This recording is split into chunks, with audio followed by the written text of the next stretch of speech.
जय हिंद दोस्तों। आईपीओ का सीजन स्टार्ट हो चुका है। इससे पहले अपने पास में एथर एनर्जी का आईपीओ था और अब है हमारे सामने बोराना वेव्स का आईपीओ। अब देखिए दोस्तों, चूंकि ये टेक्सटाइल सेक्टर का आईपीओ है, इस वीडियो में आपको बेहद खास बातें जानने के लिए मिलेगी इस आईपीओ के बारे में। तो सबसे पहले आपको कंपनी के बारे में जानकारी मिलेगी, साथ ही आईपीओ डिटेल्स क्या है, आईपीओ कब स्टार्ट हो रहा है, कब एंड हो रहा है, कब इसकी लिस्टिंग हो रही है, साथ ही कंपनी के फाइनेंशियल्स किस तरीके के हैं कि कंपनी प्रॉफिट मेकिंग है या फिर लॉस मेकिंग है, पीयर कंपैरिजन के अकॉर्डिंग इसकी वैल्यूएशंस महंगी है या फिर सस्ती है, लेटेस्ट जीएमपी क्या चल रही है, अप्लाई करना चाहिए या फिर नहीं करना चाहिए। तो वीडियो को एंड तक बिल्कुल ध्यान से देखना।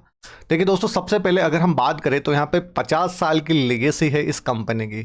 1975 में वैसे तो ये कंपनी स्टार्ट हो चुकी थी, फिर धीरे धीरे इसका एक्सपांशन हुआ है ना। इन्होंने टेक्नोलॉजी एडवांसमेंट में काम किया, काफ़ी कुछ यहाँ पे डाइवर्सिफिकेशन भी हमें देखने के लिए मिला। फाइनली 2020 में जो कंपनी है लिमिटेड कंपनी के तौर पर उभर के आती है। तो यहाँ पे जैसा कि मैंने आपको बताया कि कंपनी जो इस्टेब्लिश्ड हुई एज ए लिमिटेड कंपनी के रूप में वो 2020 में हुई।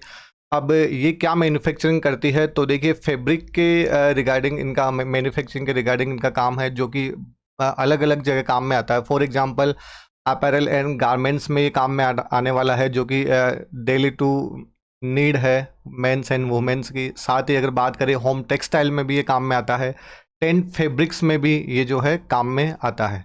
तो बिज़नेस के हिसाब से देखें तो काफ़ी बढ़िया बिजनेस है कंपनी का। और कस्टमर बेस अगर देखें तो 170 जो है ये कस्टमर्स को ये सर्व करती है। और बेसिकली अगर देखें तो ये अपनी जो प्रेजेंस है वो गुजरात के अलावा भी बढ़ा रही है, राजस्थान में, हरियाणा में, दिल्ली में, वेस्ट बंगाल, उत्तर प्रदेश में। और देखें हम अगर इसके टॉप 10 जो कस्टमर्स हैं उनसे जो है लगभग 55% कॉन्ट्रीब्यूट होता है रेवेन्यू में।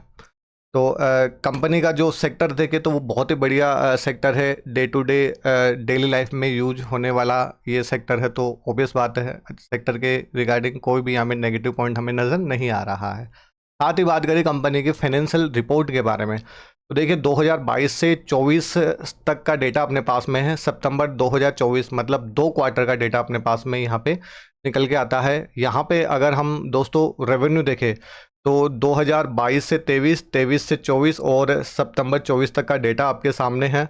और वहीं अगर प्रॉफिट आफ्टर टैक्स अगर देखें, ये एक्सपेंसेज है, प्रॉफिट आफ्टर टैक्स आप देख सकते हो लगातार जो है यहाँ पे ग्रोथ हो रही है, जो कि एक बहुत बढ़िया साइन होता है किसी भी कंपनी के लिए। कोई कंपनी अगर प्रॉफिट मेकिंग होगी तभी वो हमारी झोली में पैसा डालेगी। अब अगर बाकी के और इसके की परफॉर्मेंस इंडिकेटर यानी कि केपीआई अगर हम देखें तो कंपनी का आरओई आप देखो 49.45%। जनरली हम 20% लेके चलते हैं कि 20% आरओई आरओसी अगर है तो ठीक डिसेंट नंबर माना जाता है। ये और भी अदर फैक्टर्स पे डिपेंड करता है, ज़्यादा डीप में फिलहाल जाने की ज़रूरत है नहीं। आरओसी की अगर बात करें तो वो भी लगभग 27.42% का है।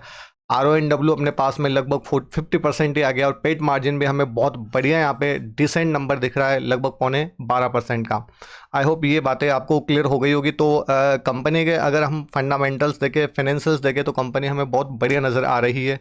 मेन बात आती है कि ये जो आईपीओ से पैसा रेज करने वाली है उसको क्या काम में लेने वाली है। तो देखिए सबसे बढ़िया बात है, ये जो है अपनी प्रोडक्शन कैपेबिलिटीज़ को एक्सपांड करेगी। है कहाँ पे? सूरत गुजरात में, जिसके लिए इनको 713.48 मिलियन का पैसा चाहिए। तो ये तो बहुत ही अच्छी बात है जब ये न्यू मैन्युफैक्चरिंग यूनिट यहाँ पे इस्टेब्लिश कर रही है। क्योंकि देखिए दोस्तों, बिजनेस है अगर कंपनी का, और बिजनेस भी अगर प्रॉफिट मेकिंग अगर बिजनेस है तो ऑब्वियस बात है वहाँ पे अगर हम भी इन्वेस्ट करते हैं तो कहीं ना कहीं हम भी प्रॉफिट वहाँ से बना पाएंगे। बाकी जो भी पैसा है जनरल कॉरपोरेट पर्पज और funding incremental working capital requirement के यूज़ में ये लेने वाले हैं।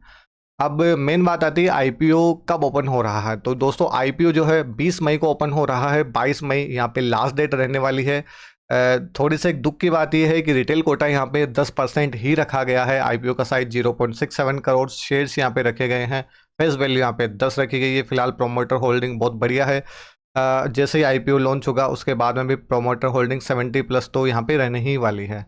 अब बात करें अगर इसकी हम लिस्टिंग की, तो आईपीओ का जो लिस्टिंग है दोस्तों वो 27 मई को होने वाला है। और इसका जो अलॉटमेंट आएगा, अलॉटमेंट 23 मई को जो आने वाला है, वो कहाँ पे देख सकते हो? वो आप देख सकते हो कैफिन टेक्नोलॉजीज लिमिटेड जो इसका रजिस्ट्रार है इसकी वेबसाइट के ऊपर। आई होप आईपीओ से रिलेटेड जो बेसिक डिटेल्स है वो आपको क्लियर हो गई होगी। अब बात आती है इसके पीयर कंपैरिजन में। तो जो भी इन्होंने आरएचपी फाइल की उसमें कोई भी इनका लिस्टेड पीयर नहीं है शेयर मार्केट में। और जीएमपी की भी बात की जाए तो जीएमपी अभी नहीं है, चूँकि जैसे ही आईपीओ के लिए अप्लाई होना स्टार्ट हो जाएगा तब हमें एक्चुअल जीएमपी यहाँ पे नज़र आने वाली है। और सिर्फ जीएमपी के भरोसे ही हम किसी आईपीओ के लिए अप्लाई नहीं कर सकते हैं, ये बात बिल्कुल ध्यान में रखना।